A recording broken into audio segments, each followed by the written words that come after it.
and always will, is about moving humanity forward. And remember, folks, every act of kindness is a little love we leave behind. Hey, folks, it's the man with the pinky ring and the New York thing. Forget about it.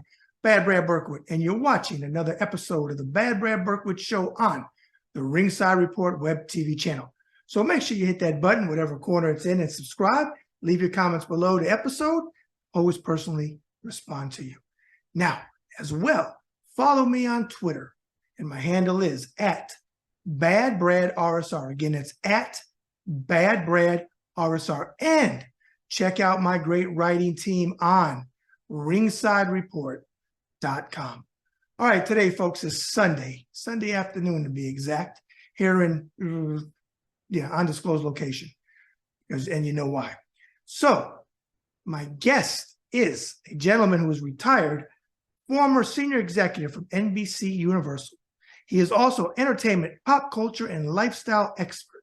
If you follow him on Twitter, you will see he is not afraid to speak his mind, which has him on the right side of history and moving humanity forward. The very reason I want this gentleman on my show today, because those are the type of guests that we have on the Bad Brad Berkwitt Show. So without further ado, please welcome the one and only Mike Sington. Forget about it. All right, well, first of all, good afternoon, Mike, and welcome to the show. Hey, nice to be with you, Brad. I really appreciate you coming on today. We're going to cover a lot of ground, and I always start out like this with every guest I've ever had on. If I have anything wrong in my notes, and I always use air quotes for this one, because we know the internet is far from correct all the time. I have no problem if you say, hey, Brad, it's actually this, because the military and me, I always like things to be as factually correct as they can be. Okay. Okay. Sounds good. Let's do it. Let's do it. We're going to start at the beginning. I want to read something for the viewers and you, and then I'll ask you a question off of this. All right. So right out the gate, you and I have something in common. You were born in Detroit, Michigan, but you grew up in Bloomfield Hills, Michigan, correct? That's right. Okay. And as I told you, I lived on and off with my Italian Nona from 1979 to 1984 in Pontiac, Michigan, which I Googled. I didn't realize it was that close, but it makes sense. It's about 9 miles. Yeah. I don't know how old you are. I'm not going to ask how old you are. I'm 55. So that was the time. I'm old. I'm older than you. Okay. Okay. Well, you're not that much older than me, Mike. So close, I would assume close. In those years, maybe I would assume you were still there, right? I had just left. You just left. Okay. Okay. Yeah. So we used to go to Bloomfield Hills, my grandmother and I, because she was an antique and doll collector. She collected and she sold. So I went to yard sales, garage sales, and estate sales in Bloomfield Hills, Michigan. So, and I have very, very fond memories about it. So what I want to ask you is, off of that, growing up there, talk about it for the viewers. Well, it was a great place to grow up. I mean, and the way I grew up, I thought everyone grew up that way until I moved to Los Angeles and started meeting other people. But I grew up in a beautiful home on a lake in Bloomfield Hills, as you mentioned. Plus, we had a vacation home on a second lake in northern Michigan. But in Michigan, as you know, a lot of people live on lakes. There are a lot of lakes there. And it was just idyllic, really. We spent our summers on the lake all day long, and we would really meet up for family dinner at 6 o'clock. My mother would actually come outside and ring a bell to get all the kids that are all over the lake and all over the neighborhood to come together for dinner. And we took many wonderful family vacations together. I loved it, but it wasn't until I left, as I mentioned, that I found out there was a real diverse world out there. So I'm glad I did leave, but it was a great way to grow up. Okay. Other thing, and we talked about this offline, I told you that I was last there in 1984, and I had told you Debbie and I went back in 18 to see my grandmother's house and the whole area. And as I told you, my elementary school, which was, for any viewers that may know this, was Bethune Elementary, and I went to Pontiac Central High School. Both of them are gone. And the school that my aunts and uncles went to, and my grandmother in the 1930s, Washington Junior High School, which was on the corner of where she lived. It's all gone. That whole town, including what you may or may not remember called the Pontiac Mall, probably the Pontiac Mall when you were there. I do. Okay, it became the Summit Place Mall after that. When I left, became a Summit Place, and across the street was, if you remember, or maybe not, was a mental institution. Now it's all condominiums, but it was they tore it down.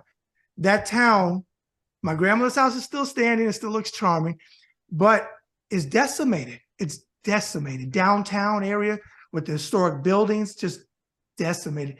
And I'm curious if you know, I don't know if you still have any family there.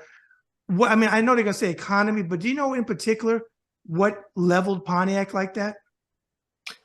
Well, it did level it, but you didn't mention the Silver Dome also closed. Yes, and was so abandoned yes, for yes. years before it was torn down. And that had been a big draw in Pontiac Yes. when I was a kid there. I think it was the car industry. I think one of the major manufacturing plants, or more than one, was located in Pontiac. And when that closed, I think that started the decline of the town. Where I live nearby in Bloomfield Hills, that's still a very, very nice area. And it's kind of sad because the decline of Pontiac kind of paralleled the decline of Detroit, because Pontiac is a suburb of Detroit. It's really sad to me what has happened to Detroit. There's a bit of resurgence going on there now, I understand. In fact, I'd like to hear from some of the residents maybe on how things are now. But when I was living there in the suburbs, it was at the heyday of Pontiac and Detroit. I mean, Detroit was known as the Motor City. Mhm. It was known as Motown. I mean, all the music was coming out of there. All the manufacturers of the automobiles were all headquartered in Detroit, and there was no foreign competition with cars back then. So the city was absolutely booming when I grew up there. So I think you going back to Pontiac, what you saw, I haven't experienced that. Okay. And it makes me sad to hear that about what happened to Pontiac and about what has happened to Detroit. But I'm hoping for a resurgence there. Okay. One other thing with Bloomfield Hills, like I'm not sure if it was there or not. Is Forest Lake Golf Course in Bloomfield Hills? I don't know Forest Lake Golf Course. There are a lot of golf courses there. Open Hills is really well known. Okay. That's located there.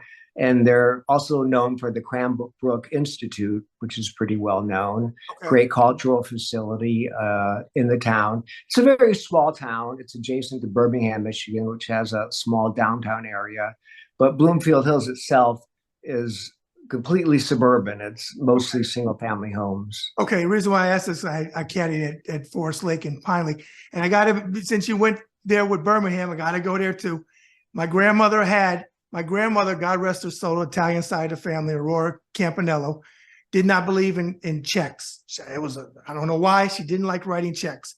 So she had a store account in Birmingham at Jacobson's department. Jacobson's, yes, that was the place to shop. Yep. Yeah, and they would have given you a store account back then. Yep. Yeah. It's a store account. Probably people watching like, store account. What is that? What's that? Right. Yep. Exactly. That's when they trusted people, Brad. Exactly. Now it looks like you attended Michigan State University. Is that correct? I did. Yes. Okay. And Go Spartans. Okay. Yep. Now, did you get your degree in business administration there, or did you get it somewhere else? I got it from there, but that was the third college that I went to. Okay. When I graduated from high school, Bloomfield Hills Andover High School, going to give them a shout out. I went to a small liberal arts college called Kalamazoo College in Kalamazoo, Michigan. I stayed there for a year, and then I transferred to the University of Hawaii for a year because it was one of my dreams to go to Hawaii and live there.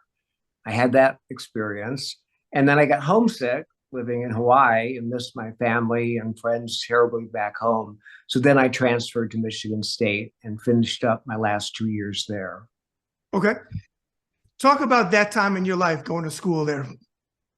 Well, in Michigan State, I don't know whether you've ever been, but it's a beautiful campus, and it still is. It has a river that runs right through it. It's very wooded. The buildings are very, very charming. They would give us canoes to go paddling down the river. And it was a really laid back place to go to school. But It's a good school. It's a Big Ten school, so football was really big, and that was very exciting. I went out to school there. Magic Johnson was playing basketball Oh, there, wow. and everyone saw his stardom potential happening at the time. So it was exciting. It was laid back. I think I got a really good education, and it has served me well. And I would recommend it to anyone who's looking for a school. Okay. In your bio, you talked about your obsession with movies and television, something else that we share, at a very young age. So I was visualizing you as a young man watching TV and movies and enjoying them like I did to this day. It amazes me. I didn't realize how much my father took me to the movies till I start DVRing movies on TC. I'm like, my dad took me to see that in the 70s or, Yeah. where did that love and obsession come from? Did anybody in particular, or just you on your own? It was me my own. It was a bit of escapism. I remember saving up my dollars here and there from odd jobs, mowing lawns in the neighborhood and things like that as a kid, and buying my own little tiny 10-inch Sony black and white TV from my bedroom so I could watch what I wanted to watch. And I just got into it and escaped into that magical world. And my parents too would also take me to the movies.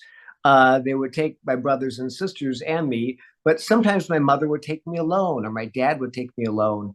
And those were some of the most magical times of my time growing up, really. In fact, a life-changing movie I'll never forget is when both my parents said, "We're going to take you to this movie." And back then, the movies were in standalone theaters. They weren't cineplexes at the mall. It was really before malls. And they took me to a theater to see a movie called Guess Who's Coming to Dinner. And it had such a huge impact on me. And I'm actually tearing up a little. To this day, I'm so glad they took me to experience that movie. And it remains one of my favorite movies of all time. And I've watched, not only do I love that movie with Sidney Poitier, Katharine Hepburn, and Spencer Tracy. Spencer Tracy. I've not only loved that movie, like you said, how it was so poignant, the scene when Sidney talked to his father and how he was viewed. I cry. I watched that clip the other day. I watched it on YouTube. I cried because it's not only a beautiful piece of acting, as you know, at your wheelhouse, but the dialogue. And you could feel that he felt what he was. It wasn't just words off of a page of paper. But I've watched documentaries on it because you know as well as I do, Spencer was dying during that movie. He was very, very sick. Absolute film classic. I love it. I love it. And I mentioned that film to young people now, and they never even heard of it. And that kind of breaks my heart. And I kind of say maybe you should check out some of these older films. Absolutely, I agree. I want to read something to you a little bit, and then we'll talk about it on the other side because it's a big part of your story, your 360. So let's fast forward a little bit. You head to Hollywood where you wanted to be from your childhood. That's correct from your bio. Exactly. Okay. You do what many do at first.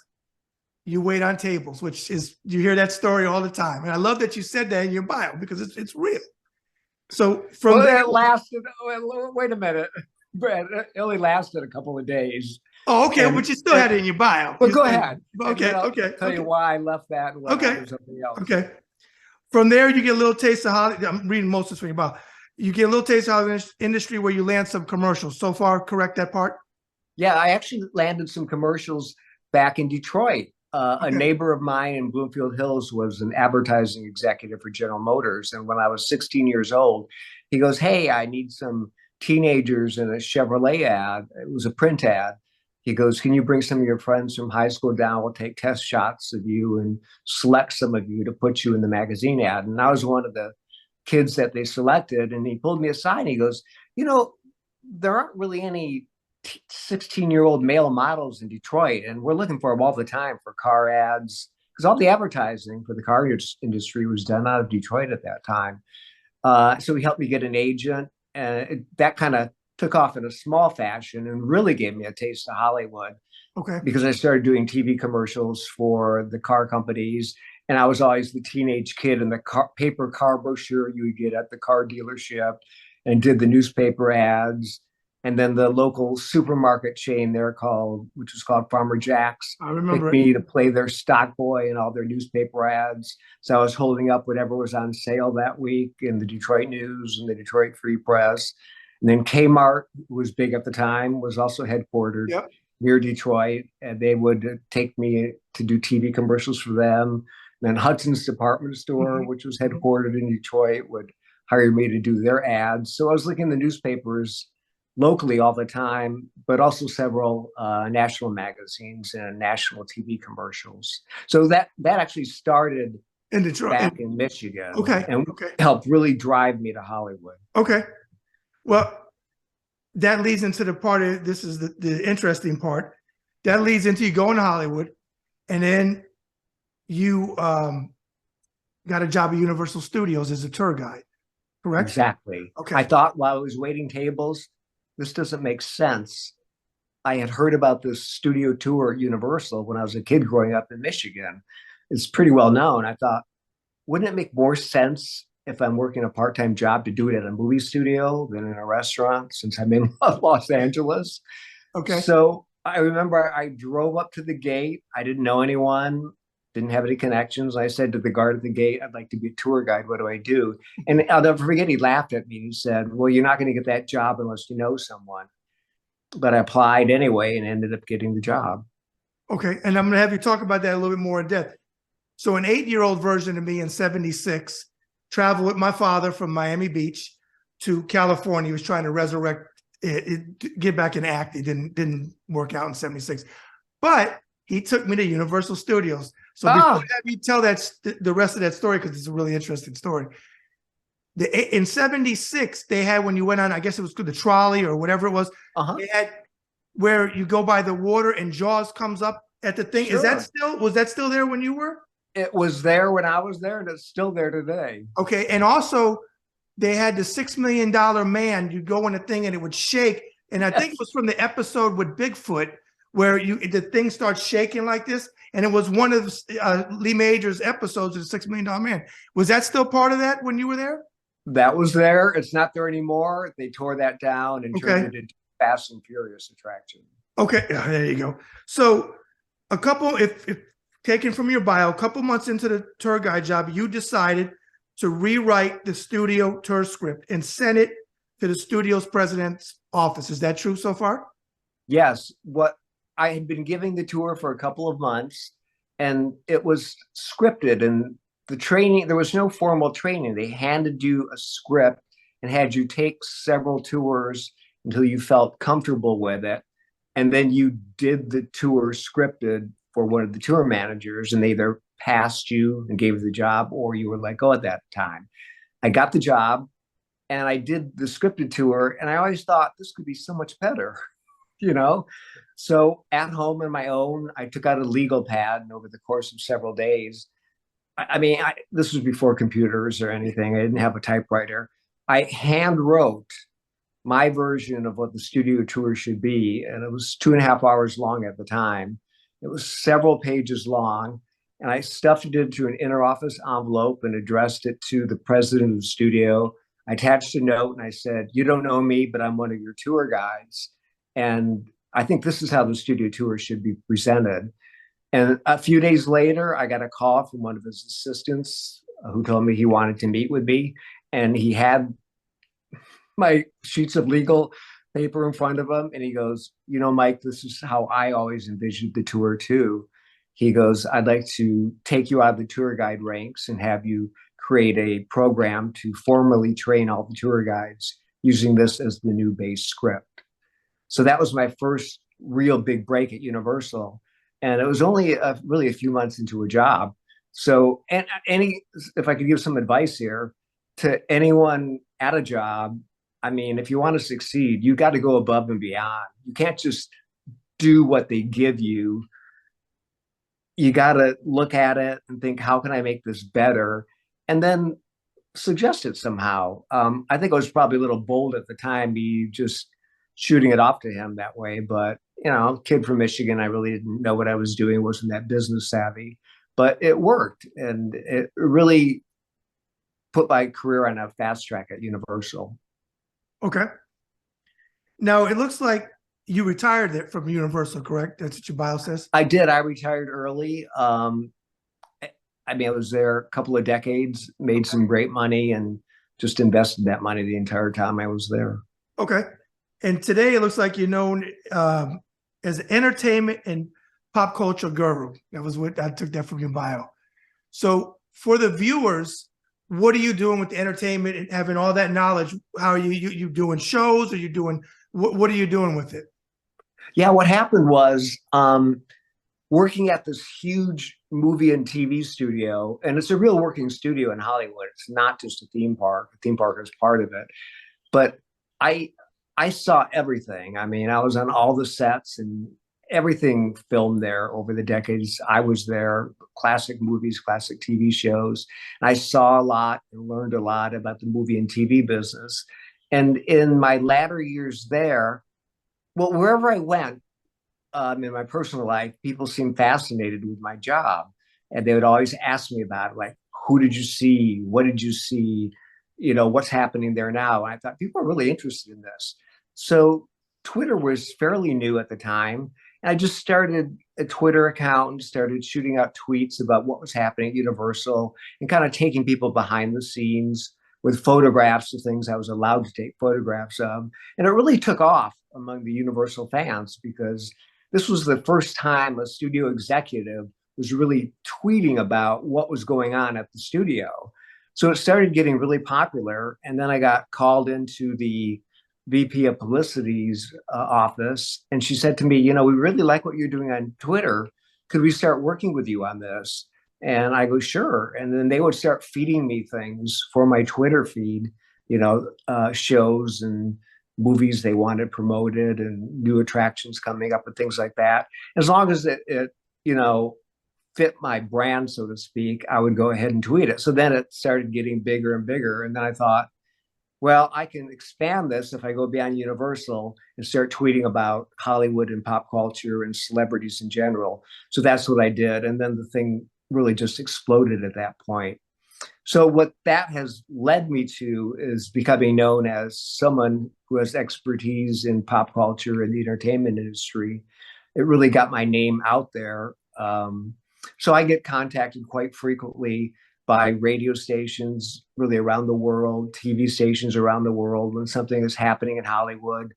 They want a quote from me, or what do I know about it, or what's my opinion of it, so on and so forth. So, you know, it's not a big money-making thing for me or anything like You that. probably enjoy it more than I enjoy it. Yeah, right. Yeah, it keeps my passion alive. And I'm so excited about the business. There's something better to me than sharing that knowledge and excitement with the public in general.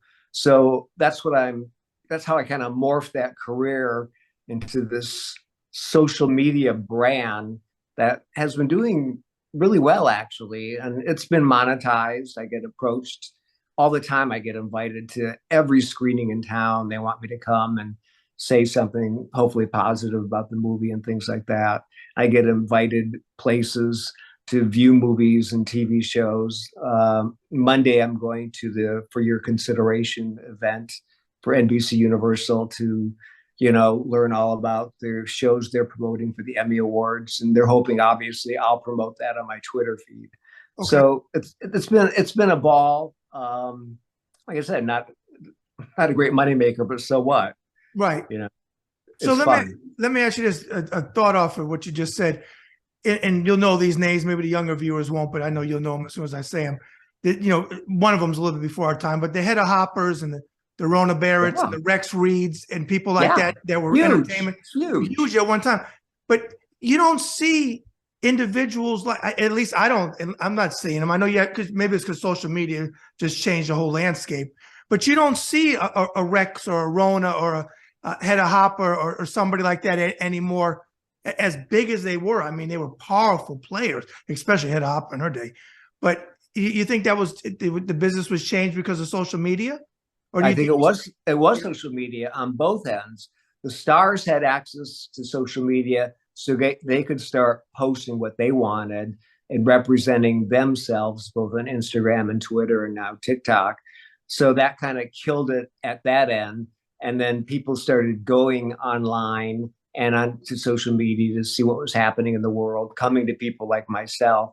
So there are no more head hoppers. Now, the closest thing to it would probably be TMZ or something like that, you know. But as you said, and as I mentioned, the three you talked about, especially back in the earlier days of Hollywood with Hedda Hopper, Rona Barrett too. I remember her. I think she had a TV show. She did. She did. Really talking about the stars.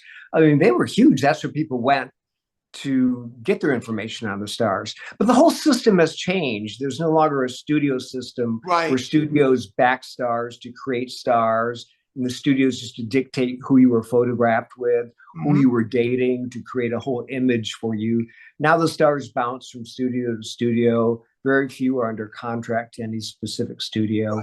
So that's a era of Hollywood that has really gone by the wayside. Oh yeah, I mean, when you just said who are you with, Rock Hudson comes to mind. They Rock Hudson would be known today. You know that they couldn't do that. They couldn't put him married or put him out on a date. It would be out there now because his entire marriage was arranged by the studio. Right. And today that it wouldn't happen, as you said. Yeah. Okay. I want to jump into a few different areas, some talking points, and then ask you questions off of it. The first one I want to go into is the LGBTQ community. And the viewers already know I'm a huge ally. I had you watch that clip of my dad that I have pinned when he went up against Anita Bryant. I got to tell you, Brad, your dad is an amazing person. I mean, I can see where you get what you do. It's from him. I mean, he was a trailblazer for his time. I watched actually that clip a couple of times over, and I was just amazed. Yeah. What a man he must have been. Yeah, he was. Is he still alive? No, he passed at he would be 95 now. He was 40 years old. All my musical movies like you, they come from Dad because he was born in 28. So all of my taste is way before my years. But believe it or not, the next time you see the movie Milk with Sean Penn, a piece of that clip is in the movie Milk. Okay, I'm gonna watch the movie again. There's public fantastic movie. Oh yeah. He won the Oscar. Sean Penn won the Oscar. Yeah. But there's public footage, and it starts with Jerry Brown, Ronald Reagan, my dad, a piece of that, and then another guy was with Anita Bryant for the bill was messed up the way they had it written, but it was on Miami Beach. But the first question, I want to read something, then I'm going to ask you some points of it. The first question I want to ask you about is if you could stress one point about the fanatical right, how they wrongly, they attack the LGBT community. But the top thing that's utter bullshit that they attack the LGBTQ community about, and the MAGA cult and most of the Republican Party, if they're quiet, they're just as guilty as Marjorie Taylor Greene for me. If you say nothing, you're complicit. I don't care if you're in the middle, or I don't care if you want to tell me your son or daughter is an LGBT. That doesn't count for me. It counts if you speak and you do something about it, and they don't. But off the top of your head, what's one thing that you could tell the viewers, in your opinion, you think is the most outrageous thing that they say in attacking the community? The attacks just seem so unfounded to me.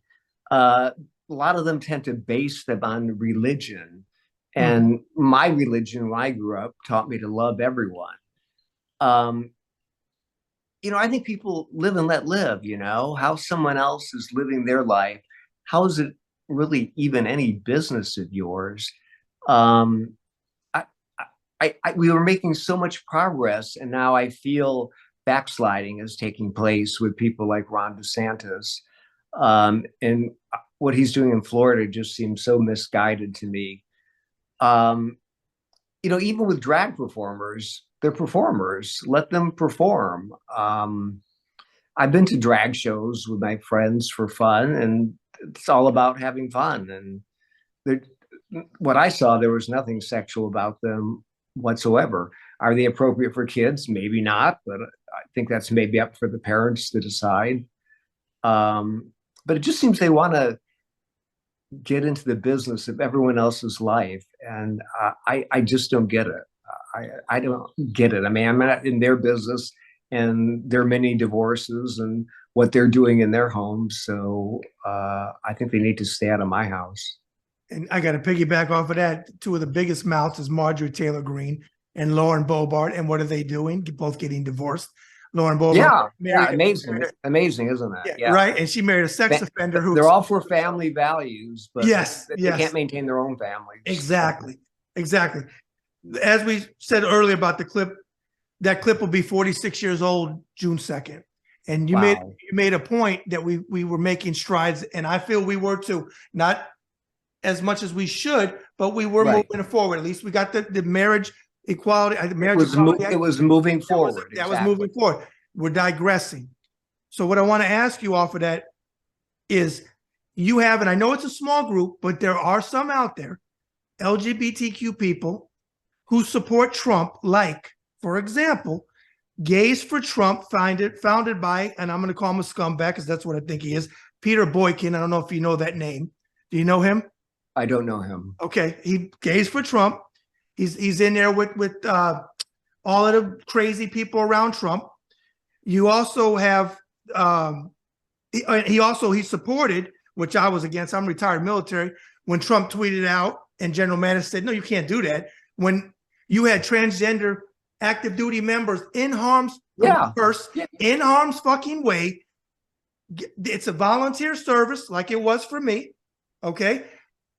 They went there, they're over there in harm's way, and you want to say they can't be in the military. It didn't work, but he tried it. Trump tried it. You also have, I don't know if you're aware of them, the log cabin Republicans, which are also who now I don't know where they stand now. I couldn't find anything really current, but they supported Trump in the past. So my question is, in your opinion, how does a community, and I know it's a small part of it, support a man who doesn't give a shit about the LGBTQ or his party for that matter? I mean, when you see that, what do you think? Well, I'll never understand it. I mean, how can you? But as you said, I think it's got to be, I'd like to know the membership numbers of this group and how active they really are. I mean, it's got to be tiny, I would think. It is. I don't know of any LGBTQ person that supports Trump. I don't know of one, actually. So I don't know who these people are. I don't know who's funding them. But I'd like to see the membership numbers. And I'm going to piggyback on what you said, funding, because I think that's what it is. I think they find that one or two, they'll sell their souls. Okay. Because some in the African, like Candace Owens and Larry Elder out there with you. Larry Elder, who said, and I quote, slave owners should get reparations. Really, Larry Elder? And, he ran in a recall against Newsom. He lost. And now I think he claims he's going to run for president. He's got less chance than Tim Scott. But I never understand how people could support it. I know it's money, because Milos, Milos, I can't say his last name. He's insane. He's with Kanye West. Yeah. Okay, he's supposed to be in the LGBTQ community, but he's been sold more than G's stock has, straight as shares, because Trump doesn't care about him. They laugh at this guy when he goes, but he takes pictures with Don Jr. at these events, and like you said, it's a small number, but it still it fucking enrages me to see, how do you sell out your community for somebody that does not remotely care about you? It's wrong. Well, they could be just seeking attention, like this Milos guy. I don't know how to pronounce his last name. Right.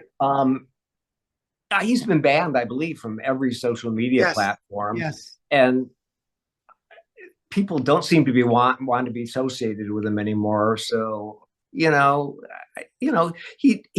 got popular by being contrary, I think was his shtick for a while. And now nobody pays any attention to him, frankly. Right.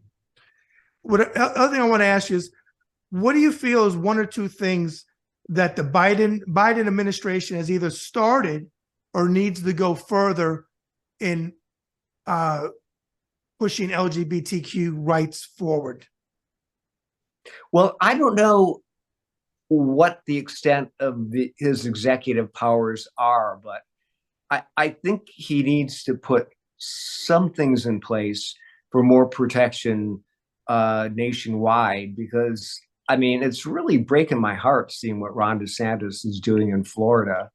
He's this is where woke, Florida's where woke goes to die or whatever. I mean, I don't know if I'd be proud of that. But I have gay friends that live in Florida, and I've vacationed there. I have family members that own homes in Florida, and they're all distressed by it. So what can Biden do? I don't know what he can do specifically besides some general executive orders that would, strengthen some of the rights that the LGBTQ community has. But I would like him to speak out more on it and do whatever he can do. But you got me thinking that that's something I need to look into and start promoting myself. So okay. And final question I want to ask you for this talking point about the LGBTQ community is, what would you say to the young man or woman who either scared to come out or suffering to find themselves in a country where they are truly under attack today? I'd like to tell them, you are not alone. I feel it. We all feel it. You need to come out at your own pace, as long as you're comfortable with it, because the more people that realize that a member of their family is gay, the more understanding that happens. With TV shows like Will and Grace and things like that, I think people saw that and they got familiar with those characters and they grew to like those characters, and they realized, well, they're not that different than me or my family, really. These are kind of likable people. And if someone in your family actually comes out and you find out that they're gay, I think most people tend to be accepting of that. And that leads to acceptance in general.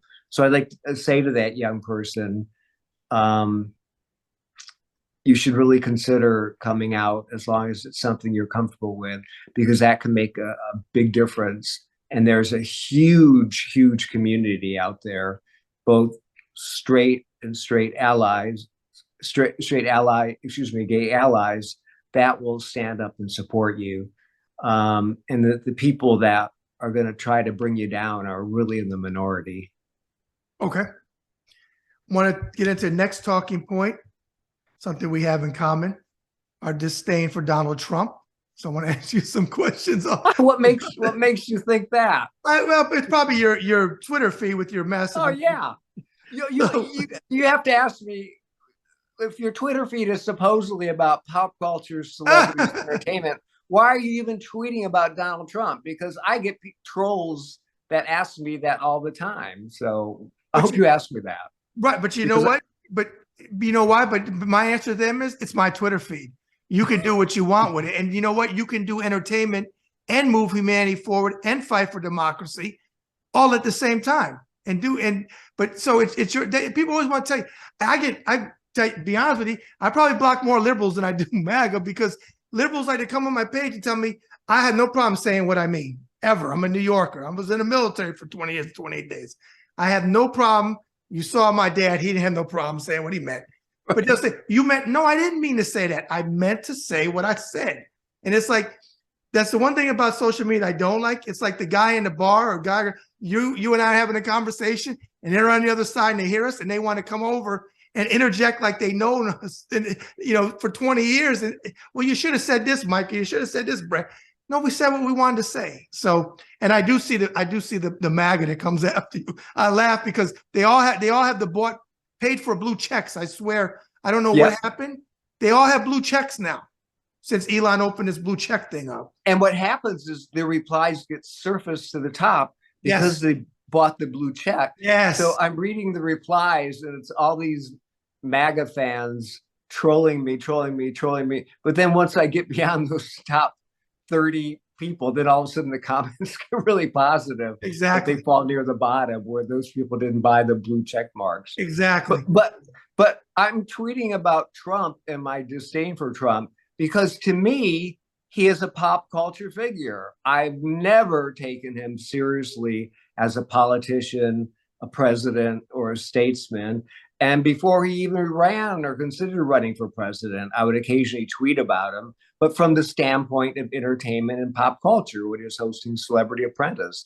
So when he ran for president, I kept him. The reason I tweet about him is because to me, he's a pop culture figure and he fits completely into my brand on Twitter. So for all the MAGAs out there that come after me all the time, why do you tweet about Trump? You're supposed to be tweeting about entertainment.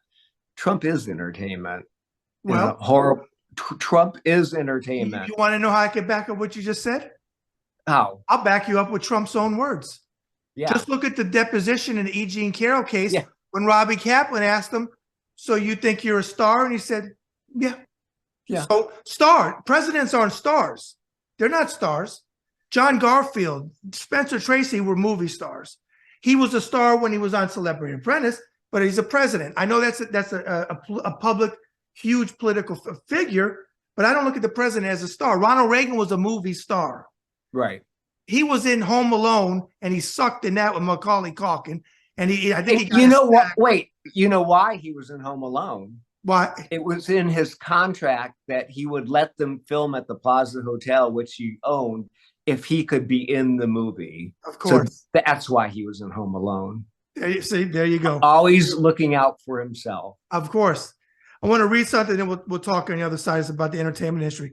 So as you know, being part of the Hollywood community, this part you may or may not know, but each year when Trump was president, he proposed to use the federal budget to eliminate funding for the National Endowment for the Arts every year.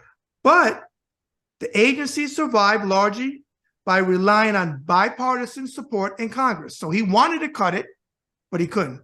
They knocked him out from doing it. We also didn't have one Kennedy Center honors under Trump. Okay. So when you might see actors who pay their bills from it and support him to the detriment of what pays them, for example, and I'm calling him a piece of shit, you don't have to co-sign on it if you don't want to, but people who I actually, full disclosure, love John Voight as an actor, think he's a rotten individual. Rotten. In fact, I've heard stories of why Ray Donovan ended. I can't prove it, but I heard it ended because they couldn't take John Voight anymore. And I loved him as Mickey. Brad, you really got to come out of your shell and tell us what you really think. Exactly. Exactly. You also had, and I'm sorry, they're whack jobs. Dean Cain, Kevin Sorbo, who I call AKA Jerkules, with his crap, and Scott Baio, who hasn't had a career since he was on with Dick Van Dyke. But he's a Trump. They're all Trump supporters. Well, they're all has-beens. They're all right. So my question to you is, when you see people in your own industry going against what pays their bills to support this guy who wanted to cut funding to the arts, who didn't have a Kennedy Center's honors, what goes through your mind? Well, Trump is vindictive. He always wanted to be part of Hollywood, and Hollywood shunned him, just like New York City real estate and big business shunned him. A lot of people don't know that, but he wanted desperately to be accepted by Hollywood. Yes. And Hollywood couldn't stand him and still can't stand him. So him doing that, defunding the arts and canceling not appearing at the Kennedy Center honors, that's just him being vindictive and seeking revenge, which is how he governs in general. I'm just so glad those 4 years are over, and I personally don't think they're ever going to happen again. So, okay. The last question on Trump, as an American, when January 6th happened, what were you thinking? I was thinking, what a disgrace. How could this happen? I watched it unfold live over 5 or 6 hours, like I think many, if not most, Americans did. I couldn't take my eyes off the TV screen. I was waiting for, the president to make a statement to end it, to call it off, because we all knew those were his supporters. We saw the flags and the hats and the shirts and the jackets with Trump's name all over them. It was a huge tragedy. I was genuinely heartbroken. And I thought, how are we ever going to recover from this? I knew this guy wasn't going to give up the White House. I had tweeted about it. And I was slammed. I said, he's not going to leave. There better be a plan in place to evict him from the White House. And people were mocking me on Twitter for saying that. But he wants power. He wants attention. As I mentioned, it's always about himself. Everything has to center on him. So I thought it was one of the darkest days in American history by far.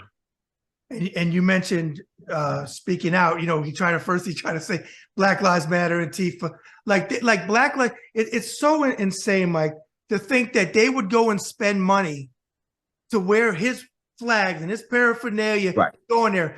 If they went, first of all, if it was Black Lives Matter, most of them would be shot and killed. Okay, let's be honest. That's what would have happened if they would have attacked her and they were people of color.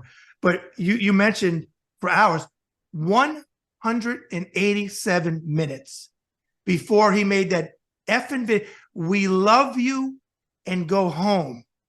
So you love people that attack the Capitol. I told Deb before it even came out, I said, babe, promise you they defecated in offices and pissed. Sure enough, it's disgusting. Came out, they defecated in offices and pissed in it and thought that was okay and destroyed stuff. And, you could see my shadow box from when I was in the military. I've said this, I've gone on record, and I get attacked for this. I don't care. If any veteran went there on January 6th, they shit on the oath that they took to the Constitution. If they're retired, they should be brought back, tried, they should lose all their VA benefits. People say, well, no, this is just me speaking. That's too cruel. No, you went there with the thought that you were going to overturn a free and fair election because Donald Trump told you, and he knew it wasn't true, that it was rigged.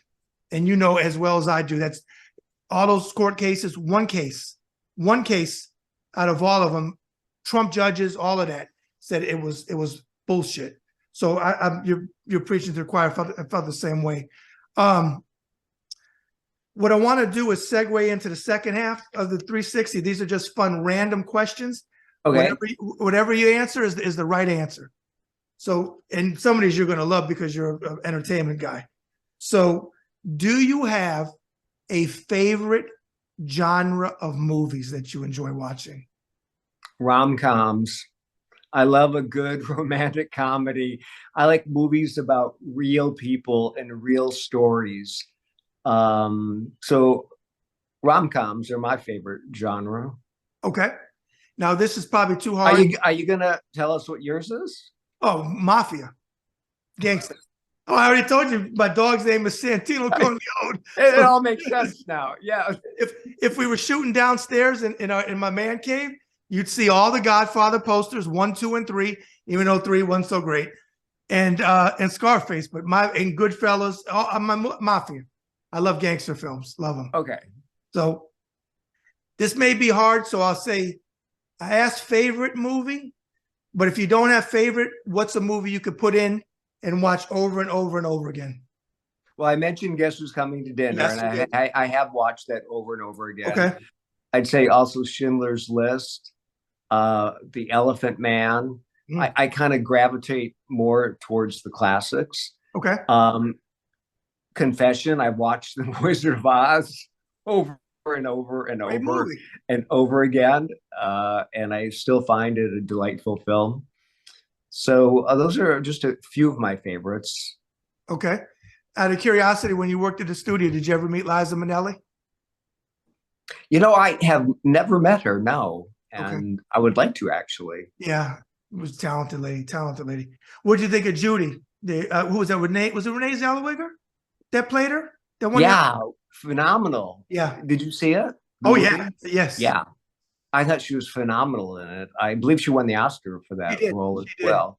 Yeah, fantastic. But I mean, the whole Judy Garland story is such a tragic story. She was so talented, and to just destroy her life the way that she did is. Well, the studios helped too with the pills. Yeah, the studios did.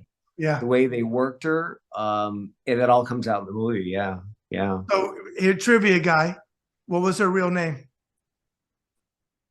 Glum. Frances Gum. Frances Gum. I knew it was something like that. There you go. My uncle Stan believe it or not, he was in the music business. He worked for Sinatra and he had a publishing company in New York I City. love Frank Sinatra. That's me too. music I actually listen to. Me too.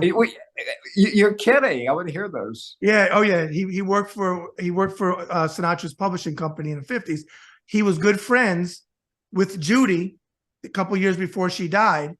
And when she was married to a club owner, his name was Mickey Deans. I don't know if you ever heard about Mickey Deans, but that was her last husband.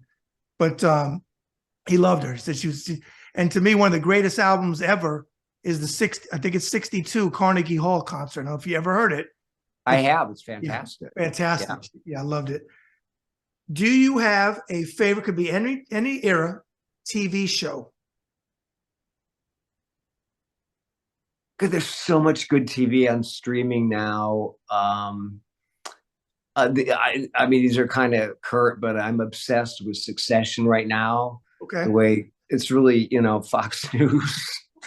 And the last week's episode about the election was just phenomenal. So I'm watching a lot on streaming right now. There are a few reality shows I actually enjoy, such as Love is Blind, but I guess that's the rom-com in me coming out, but I find that very heartwarming. And then I used to watch all the classic shows too, all the black and white shows from, Leave It to Beaver to Father Knows Best, the Donna Reed show, even I go back that far. I Love Lucy, I used to love as a kid growing up. I think I was watching it in reruns at the time though. Yeah. But I remember when I Love Lucy came out in the box DVD sets, when DVDs were a big thing. I bought it. I watched every episode of I Love Lucy in order from the very first run through all of the seasons, loved it. And then I did the same thing with the Golden Girls, which is really standing the test of time. I noticed there's a whole new generation that have discovered Golden Girls. So the TV I like is a mix of old and new. And with streaming, you're getting a lot of the old that are it's finding a new audience, which I think is really cool. And I piggyback off you. I had a guest on yesterday, and we were talking about Lucy. Her parents, they didn't live there, but Lucille Ball and Desi Arnaz lived in an apartment building. They moved in right after they moved out in I think it was in California where they lived, or it might have been New Jersey. I can't remember. I think probably early on, I bet you they shot in New York and then probably went to the coast. Because as you know, everything, even the Carson show, everything went to the coast. It was in New York originally. Yeah. We were talking about the episode because I told her she's a comedian. I said, she's got that person. I said, I would love to see her reenact when Ethel and Lucy were eating the chocolate off of the conveyor. Classic. But my favorite, you talking about, you saw them in order. You remember the episode when they all drove, I think to California, well, it's California, and stopped at the hotel and the train went by and the beds were train went by and they're in the bunk, Fred and Ethel are in the bunk beds. Yeah. Lucy and Ricky are in the bed with the mattress caved in the middle, and they're trying to hang on while the train is going by. Yeah, I mean, that stuff is laugh out loud hilarious. Funny. But I'm glad you mentioned Johnny Carson, because that's a real memory from my childhood. It was such a treat for me to stay up late and with my mom. She would allow me to do it, and we would watch Tonight Show with Johnny Carson together. And I loved that show. He was so funny, the skits that he did and the stars that he had on. I mean, he had the biggest stars of the time on. And that helped really fuel my passion for show business. I mean, what a talent he was. He was. And I'm going to tell you something. He's my favorite. What I loved about Johnny, and you know this, it's your wheelhouse, is that like Burt Reynolds, who I thought was a great guest. Love Burt Reynolds. I'm a huge fan, but I loved him he even hosted.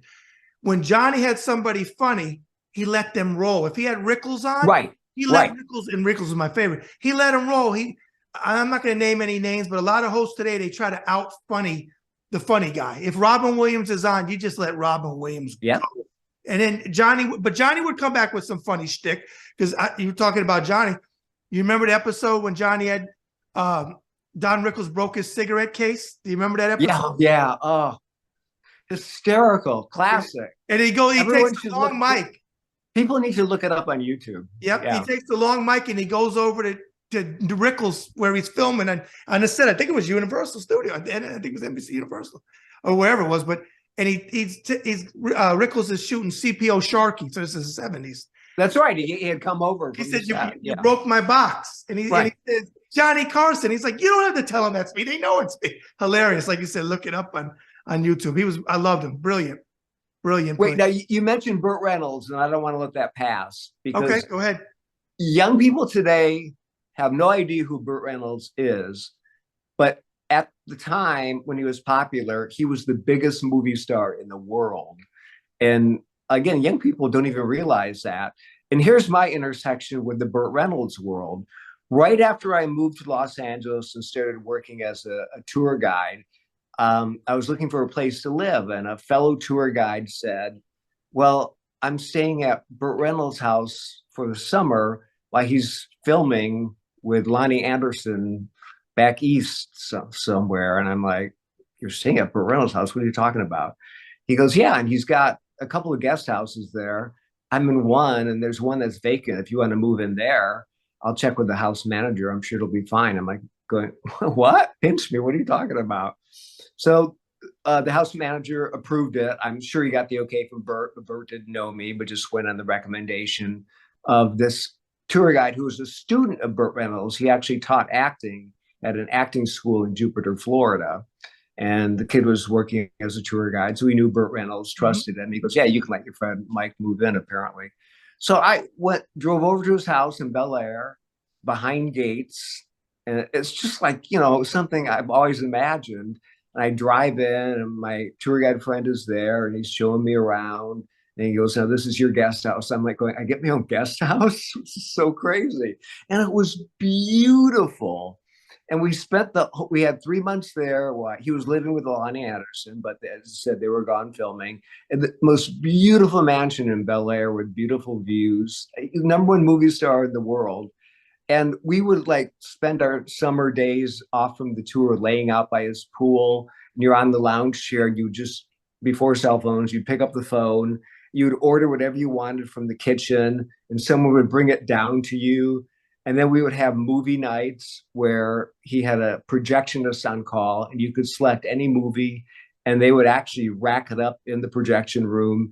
And we would invite our friends over, our fellow tour guides from Universal, to Burt Reynolds' screening room in his home to watch first run movies, that are playing in the theater right now.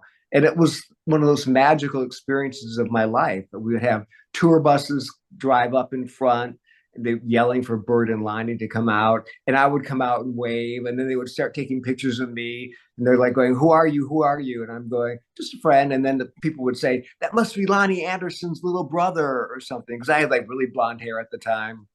And it was just insane. I thought, okay, if this is the way LA living is going to be, I'm all in. But then, I look back years later, I realized no one's first experience in LA was like that. So I was pretty fortunate. That's cool. And you said box office. I'll give you the exact years that he was box office. 1978 to 1982.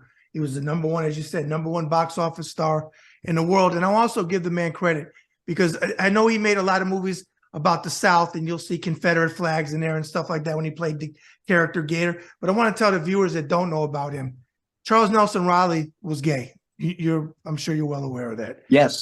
Okay. And I met him at the house. Yeah. Okay. Yeah.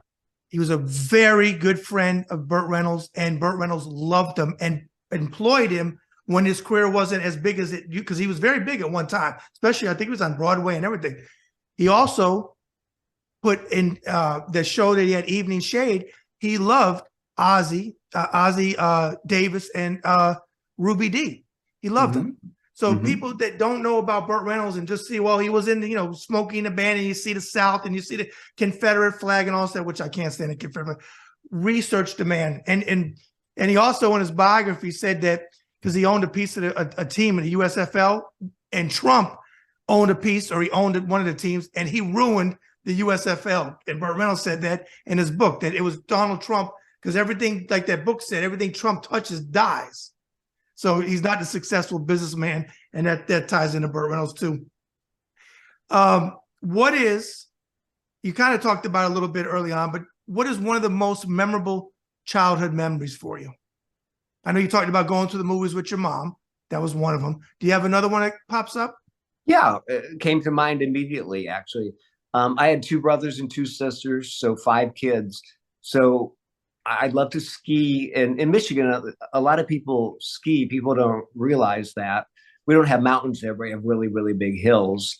And the winters are very long, so skiing is very popular. So I learned how to ski when I was just a little kid, right after learning how to walk, actually. My whole family did.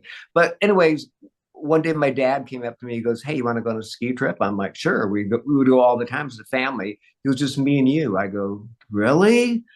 I was probably 9 or 10 years old. So my dad and I got in his car and we drove up to northern Michigan to a place called Shush Mountain in Shanty Creek, which still exists up there in northern Michigan. And we stayed in a nice motel. And I had the most magical weekend of just skiing and skiing and skiing with my dad. It was just me and my dad.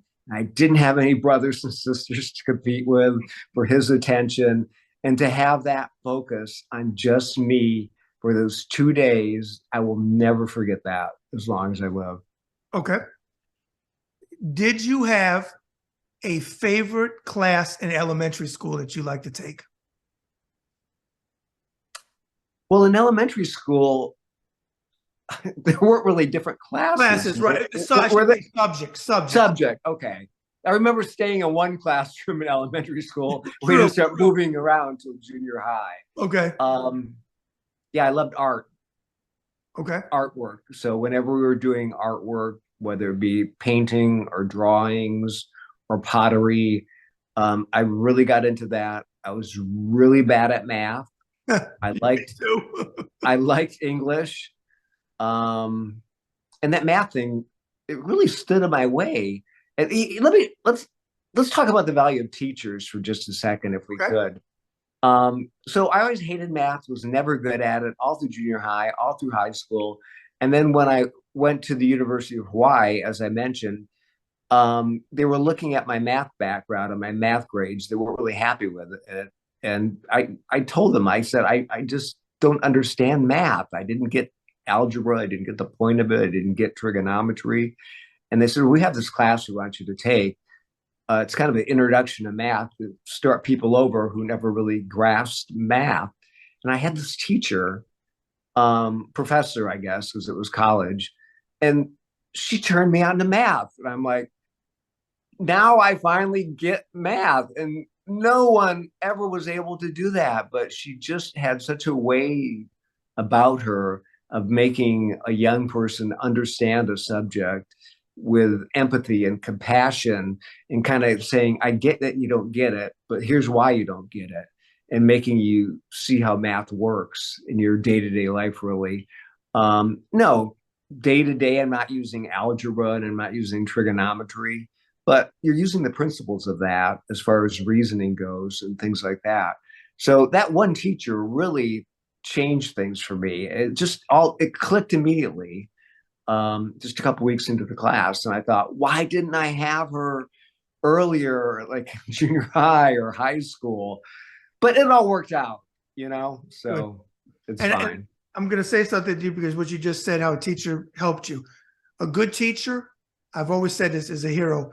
And it's very sad to me, it's something that I speak out about as much as I can, that teachers today, now I graduated elementary school in 80 and high school in 86, that they have to ask on Twitter or GoFundMe for school supplies. I think that's terrible. I think that the pay, and then you got Ron DeSantis telling teachers what they can't teach, and they can't teach Black history, and they can't teach this, and they can't teach that. What, I mean, really, we're living under a dictatorship. I mean, he wants floor, and then he wants to run for president, which he's going to announce this week. So the country should be a dictatorship for what I call him Ronnie Go-Go Boots.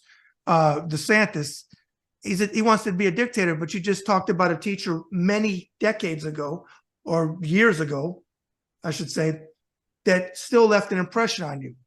But they can barely make a living now.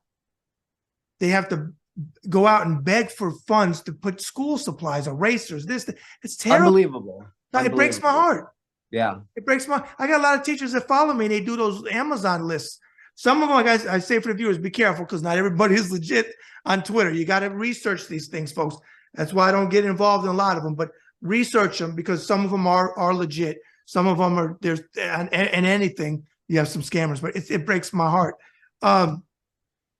Interesting question. Favorite noise or sound that you like to hear? Birds chirping and kids playing. I live in the heart of Los Angeles, but in a area that's kind of remote called the Hollywood Hills. So where I live, it's very wooded and hilly and beautiful, but the city's only 10 minutes away, so it's so convenient. And I'm so lucky that I can open my windows, and what I hear in the morning are birds chirping that wake me up.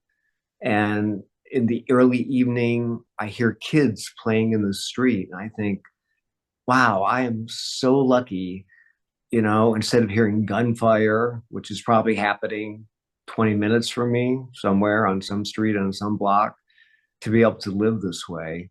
So favorite sounds are birds chirping and the sound of kids playing.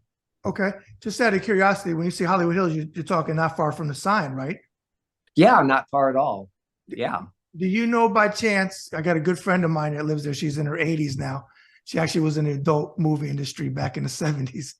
Really? Georgina Spellvine? Do you know Georgina? She lives in Hollywood Hills. In fact, her house, I was at her house when I went out. Last time I was out there was in 2011. And I visited her husband. Her husband died I think last year, year before. She was in The Devil and Miss Jones in the 70s. Oh, I've heard of that movie. Yeah. Okay, she was in that. Gerard, I think kind of a classic, actually. That was a classic. That was her. That she lives in Hollywood Hills. Her house is not far from where Bogart and Bacall, wherever their house was, whatever house that was, she lived. Not back then, but her house is a couple houses down from that, because I remember it was up a winding road. Yeah. And you turned into a driveway, and her driveway was very, very narrow. And then her backyard, when we went out back, it was kind of steep. Her back, I don't know how yours is, but hers was exact same thing. My house is built into the side of a cliff. Yeah. So it goes straight up right behind my house. Yeah.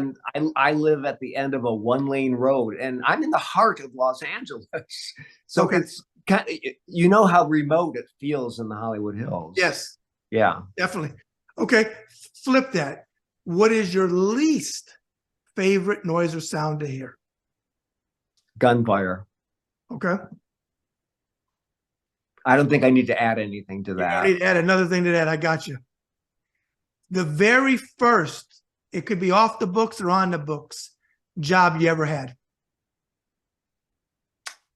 I was a dishwasher at a restaurant in northern Michigan at a resort when I was in junior high, and I loved it. I was the best damn dishwasher ever. And I took such great pride in scraping the plates and putting them into the rack and running them through the machine and taking them out of the machine at the other end. And part of the reason because I loved it was because of the people I worked with. That really, I think, makes all the difference in the world at a job, is that sense of partnership in getting a job done. There were only 2 or 3 dishwashers, but we worked as a team, and we were just proud of our work, and we were just dishwashers, you know? Right. So you can really take pride in whatever you're doing. And I think if you do, it's going to be a lot more fulfilling for you.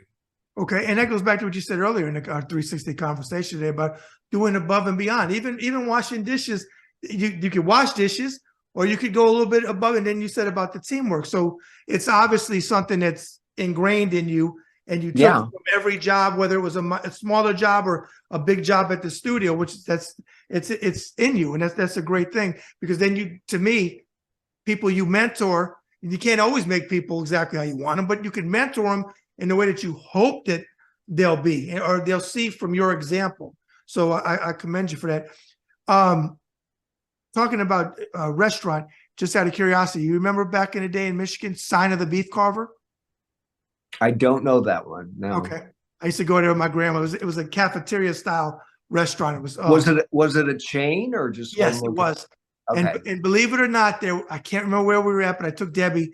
The one that I used to go to that was close to Pontiac is gone, but I can't remember. We found one and we went there. It wasn't as good as it was back in the day, but it was still, you walk in and you take the tray down the thing. It's almost like Morrison's cafeteria. Take the tray down, but it was called Sign of the Beef Carver. Well, here's a restaurant story where I Go ahead. grew up in Bloomfield Hills. I might get the name wrong, but I think it was called McManus's Red Fox Steakhouse or something like that.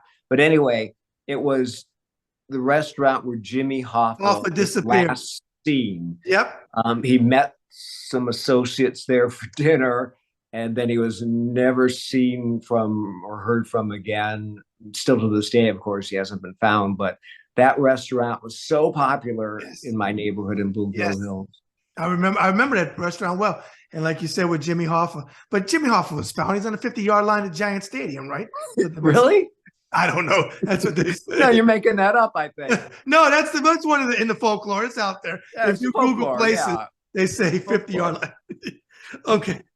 If you could meet one person from any time in history, dead or alive, any walk of life, who would you like to meet? And what would either be your first question or something you would like to talk to them about? Okay, I'm going to pick two people. Okay, go ahead. One from the past, one from history, and that would be Jesus. I'd love to sit down and have a conversation with Jesus and ask them, is it all true? Is it all going to turn out, the way we expect? Tell me what you know. Tell me about your life. I mean, I'd have so many questions for him. Okay. And then I'd also like to meet current day, living now, three people actually. Oprah Winfrey, Michelle Obama, and Barack Obama. And I would like to just tell them how much I admire them and what they've done and how all three of them, and how they've inspired people. And I'd like to pick their brains and kind of get some tips for life and tips for living. Plus, I think it'd be a hell of a lot of fun just to hang out with the three of them. Okay. With everything we discussed today, Mike, if you had to sum yourself up in a few thoughts as a human being, what would you say? Wow. You're like my therapist, Brad. Mm-hmm. At the end of this, I'm going to send you a bill. It better be. You can afford it. You're bill. retired. With that bar behind you, you can afford it. Let's see. How would I sum myself up in a few words? I have a passion for life, a passion for living. I have an empathy for people that I don't want to ever lose, no matter how dark the world gets. I don't let people get me down. I live an uplifting and positive life. And I just love people. And I think most people have a heart and most people mean well. And it's just been such a great life for me. This is more than a few words, I know, I apologize. No, go ahead. You're bringing it on me. I'm going to lay down on the sofa. It's okay. Lay down. I've just had a really lucky life, but as my friends have told me, you've created a lot of that luck. So I have to keep that in mind. And I just care about people so much. And I love dogs too. Okay. Final question. Do you have a message or a hope for humanity? Well, I have hope for humanity. I have not lost hope on humanity. And my message is pretty obvious. A lot of people think this, but it's do the right thing. And if you don't know what doing the right thing is, listen to that inner voice inside of you. There's some reason your gut is telling you to do something. Pay attention to it. And if one door closes, that may just be the universe telling you that that was the wrong way to go. That was the wrong decision. It's okay to back up, take a step back, and go in a different direction. And I think a lot of people are afraid to do that. But, I got a lot of breaks in my life and in my career, but I'd like to think I help have a hand in creating some of those breaks. And I think a lot of people can do that. I'd urge people, everyone has hardships. I've had hardships in my life. But look beyond the hardships. There's a brighter life out there. There's a brighter future. You don't have to dwell in the negative. We met on Twitter, but so I'll speak about Twitter for a second. You don't have to dwell in the basement of Twitter. Everyone's coming down on Elon Musk. My brother wants me off Twitter because Elon Musk is not moral and he's ruining Twitter. But he hasn't ruined it for me.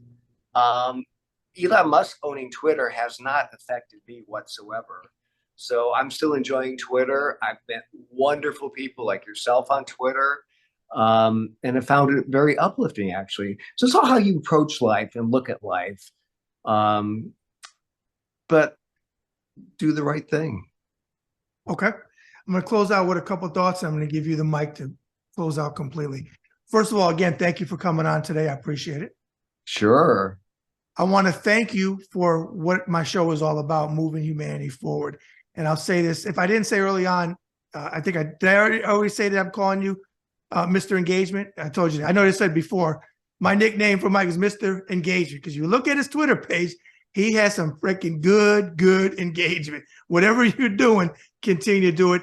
And when the MAGA come after you, it ain't suck. And most of them are just ridiculous, hiding behind fake profiles. Some of them are bots. They're not even real.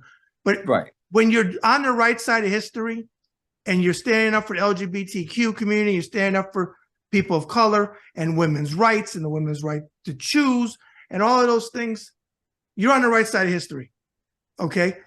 And when they come after you, you know you're on the right side of history, because no one is going to tell me completely. No one is going to tell me with this issue with women's rights that, like Kristi Noem, that, and I'm going there, that a 10-year-old girl, it's a blessing for her to have a baby. No, it's not. It's not. That's sick. And especially making her have a baby when she was either molested or raped. So that's a no-go with me completely. So I'm for women's rights. But you do your entertainment stuff and you do your humanity. You fight for democracy, because I know I get it. You're right.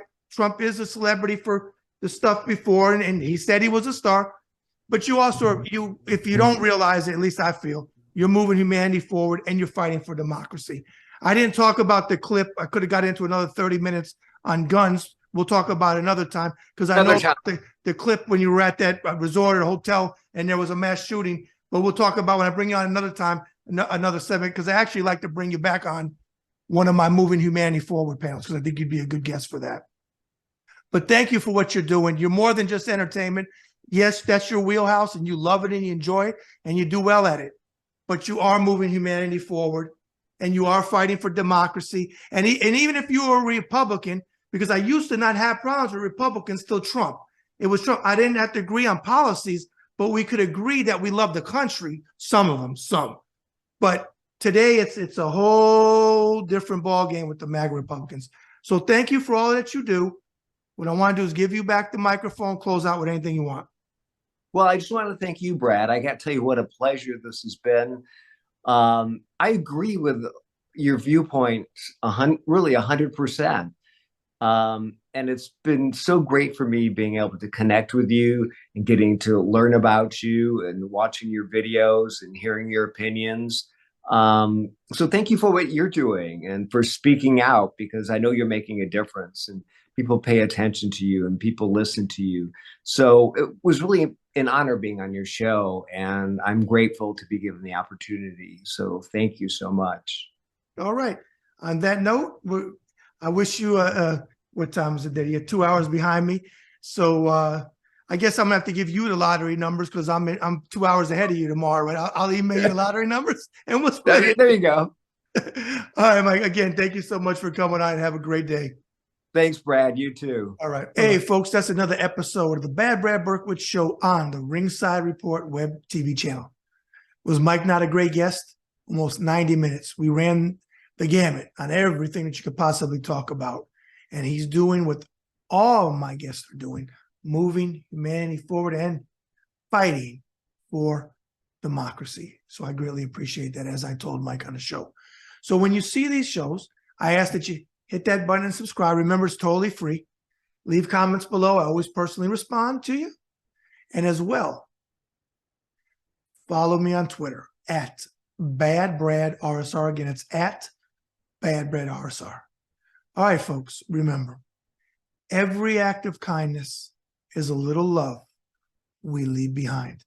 Bad Brad out. Thank you for watching the Bad Brad Berkwitt Show. Please follow, subscribe, leave comments, forget about it, and move humanity forward.